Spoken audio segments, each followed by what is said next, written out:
விஷ்ணுபதி புண்ணிய காலம் அப்படிங்கிறது வந்து பார்த்திங்கன்னா ஒரு வருஷத்தில் 4 நாட்கள் வரும். அதாவது வைகாசி 1ஆம் தேதி வருங்க, அதுக்கப்புறம் ஆவணி 1ஆம் தேதி, அதுக்கப்புறம் வந்து கார்த்திகை 1, அதுக்கப்புறம் வந்து மாசி 1. இந்த வருஷத்தில் இந்த 4 நாட்களுமே விஷ்ணுபதி புண்ணிய காலம் அப்படின்னு வந்து சொல்லப்படுதுங்க. இந்த அன்னைக்கு வந்து பார்த்திங்கன்னா நம்ம பெருமாள் கோயிலில் போய் வழிபாடு பண்ணுறது அப்படிங்கிறது ரொம்பவே சிறப்பு வாய்ந்த ஒன்று. நீங்கள் என்ன நினச்சி வேண்டுறீங்களோ கண்டிப்பாக அந்த வேண்டுதல் அப்படிங்கிறது நிறைவேறும்.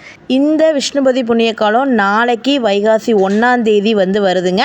மே 15ஆம் தேதி வெள்ளிக்கிழமை இந்த விஷ்ணுபதி புண்ணிய காலம் அப்படிங்கிற சிறப்பு மிக்க நாள் வந்து வருது.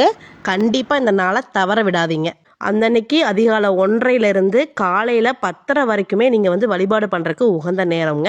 இந்த அன்னைக்கு பார்த்தீங்கன்னா நீங்கள் பெருமாள் கோயிலுக்கு போயிட்டு 27 முறை கொடிமரத்தோடு சேர்ந்த பிரகாரத்தை 27 முறை சுற்றி வந்து நீங்கள் வந்து வழிபாடு பண்ணிட்டு வந்தீங்க அப்படின்னா கண்டிப்பாக நீங்கள் என்ன வேண்டுறீங்களோ அது நடக்குங்க. 27 மலர் கொண்டு நீங்கள் சுற்றணும் அப்படின்னு சொல்கிறது எதுக்காக அப்படின்னா உங்கள் எண்ணிக்கைக்காக. ஒவ்வொரு முறை சுற்றும் போது ஒவ்வொரு பூவை கொடிமரத்தில் வச்சு நீங்கள் கணக்கு வச்சுக்கிறதுக்காக அப்படி சொல்கிறாங்கங்க. உங்கள் வேண்டுதலை பெருமாள் கிட்ட வச்சுட்டு 27 முறை சுற்றும் போதும் ஓம் நமோ நாராயணா மந்திரத்தை சொல்லிக்கிட்டே சுற்றுங்க.